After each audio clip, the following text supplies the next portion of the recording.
नमस्कार साथियों, हमारे YouTube चैनल PSM स्टडी में आप सभी का स्वागत है।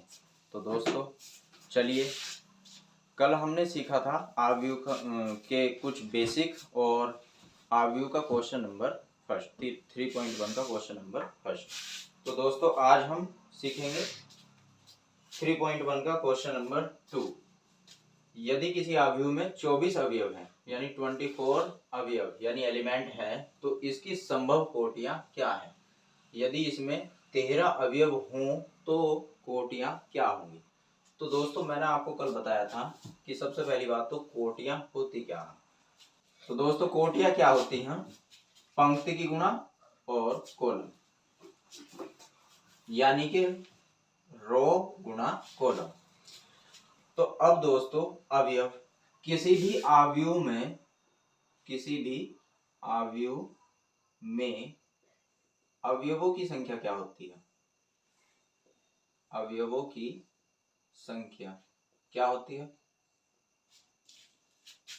इन दोनों के गुणा का परिमाण, इन दोनों की गुणा का परिमाण। जैसे अगर यहाँ पर 3 दिया हुआ है तो यहाँ पर कितना और यहाँ पर कितना दिया हुआ है 4, तो हमारी अवयवों की संख्या कितनी हो जाएगी? 3 चौक 12। तो ऐसे ही देखो दोस्तों, उसने हम अवयवों की संख्या कितनी दी है? 24। तो यानी कि अब आप खुद ही सोचो कि इसकी संभव कोटियां क्या क्या हो सकती है। तो देखो दोस्तों, संभव कोटियां बराबर, अगर देखो हमको क्या करना है कि किस किस नंबर की गुणा करके ये 24 आ सकता है। तो सबसे पहले स्टार्टिंग करते हैं 1 से। तो 1 की कितने से गुणा करो कि 24 आए? तो दोस्तों 1 की हमें गुणा करनी पड़ेगी 24 से ही। तो एक तो इसकी कोटि हो जाएगी 1 गुणा 1 क्रॉस 24, 1 क्रॉस 24। दूसरा इसका उल्टा हो जाएगा 24 क्रॉस 1। ठीक है दोस्तों।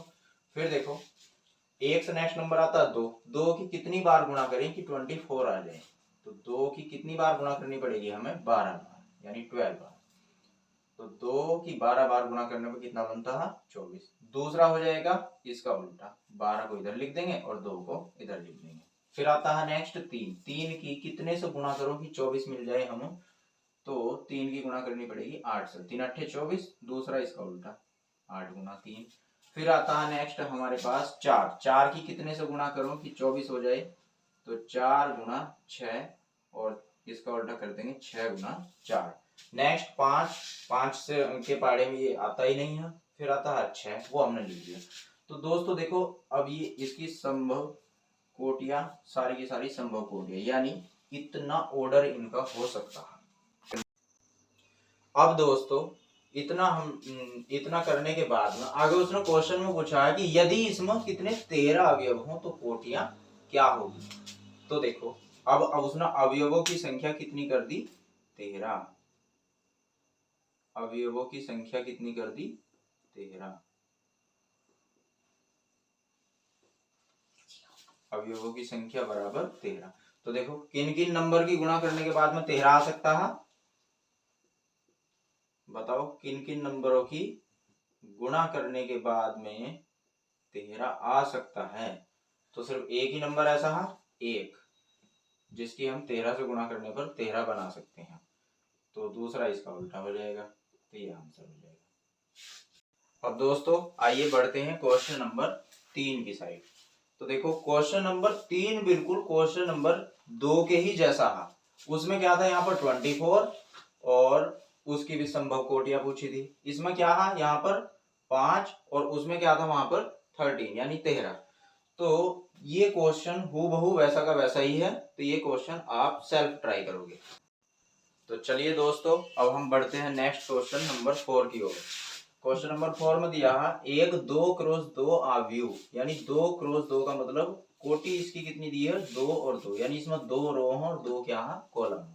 आव्यूह A बराबर AIJ की रचना करनी है और जिसके अवयव निम्नलिखित प्रकार से प्रदत्त है, यानी दिए गए हैं। तो पहला उसने ये दिया है AIJ बराबर I प्लस के J का होल स्क्वायर अपॉन 2। दूसरा दिया है ए आई जे बराबर आई अपॉन जे, और तीसरा दिया है ए आई जे बराबर आई प्लस 2j का होल स्क्वायर अपॉन 2। तो दोस्तों देखो मैं आपको एक खंड करके दिखाता हूं और दो खंड आप सेल्फ ट्राई करोगे। जैसे ये दिया है आई प्लस जे का होल स्क्वायर और अपॉन में 2। सबसे पहले दोस्तों मैं आपको बताता हूं कि 2 क्रॉस 2 जिसकी कोटि 2 क्रॉस 2 दी गई हो तो उस आव्यूह की हम रचना कैसे करते हैं, जनरल आव्यूह। तो देखो 2 क्रॉस 2 कोटि वाला आव्यूह ए बराबर, ये हो जाएगा हमारे पास, हम इसको ऐसे लिख सकते हैं ए आई जे यानी 2 क्रॉस 2। अब दोस्तों देखो अगर हम इसको बनाना चाहें तो इस आई जे का मतलब, आई का मतलब रो यानी कि पंक्ति और जे का मतलब कॉलम यानी कि स्तंभ। तो इसमें दो ही क्या है हमारे पास पंक्ति है और दो ही क्या है कॉलम है। तो अगर हम इसका पहला एलिमेंट लिखना चाहें तो देखो पहली रो का पहला ही कॉलम और उसका पहला ही एलिमेंट, ऐसे ही देखो पहली रो का और दूसरी कॉलम का एलिमेंट है। इसकी बात करें तो ये दूसरी रो का और पहले कॉलम का एलिमेंट है, और इसकी बात करें तो ये दूसरी रो का और दूसरे कॉलम का एलिमेंट, और ये बन गया 2 क्रॉस 2 का। तो दोस्तों कहने का मतलब हमें इनकी वैल्यू चाहिए और उठाकर फिर हम यहीं पर रख देंगे, हमारा आंसर आ जाएगा। तो बात करते हैं A11 की। तो A11 निकालेंगे यहाँ से जो उसने दिया हुआ है। तो A11 का मतलब यहाँ I की वैल्यू भी कितनी है 1 और J की वैल्यू भी कितनी है 1। यहाँ उठा के रखेंगे तो आ जाएगा हमारा 1 प्लस 1 का होल स्क्वायर और अपॉन में 2। 1 प्लस 1 का होल स्क्वायर और अपॉन में 2।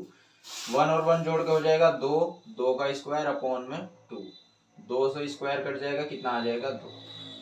फिर निकाल लेंगे A12 यानी I की जगह पर 1 और J की जगह पर 2 रखेंगे यहाँ।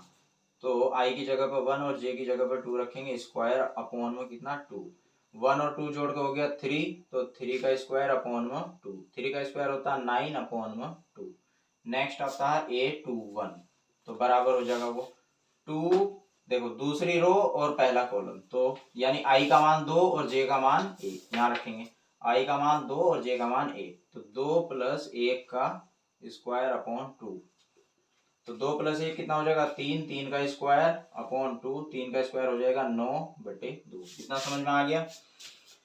अब आगे निकालते हैं हम A22 यानी I का मान भी 2 और J का मान भी 2 रखेंगे यहाँ पे, तो ये आ जाएगा 2 प्लस 2 का होल स्क्वायर और अपॉन में 2। सॉल्व करेंगे 2 प्लस 2 कितना हो जाएगा 4, 4 का स्क्वायर और बटे 2, 4 का स्क्वायर 16/2, 2 से काट देंगे कितना आ जाएगा 8।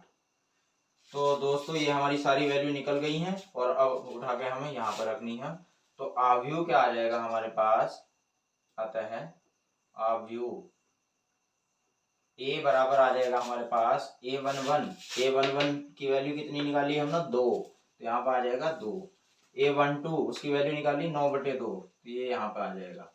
नेक्स्ट A21 उसकी वैल्यू 9/2 और A22 की वैल्यू निकाली हमने 8, तो ये आ जाएगा 8, और ये हमारा 2 क्रॉस 2 का आव्यूह बनकर तैयार। आशा करता हूं कि आपकी समझ में आया होगा। इसी तरीके से आप बाकी के 2 खंड सेल्फ प्रैक्टिस करोगे, और अगर आप हमारे चैनल पर नए हो तो हमारे चैनल को सब्सक्राइब कर लोगे, और वीडियो अगर अच्छी लगी हो तो लाइक और शेयर कर देना। धन्यवाद।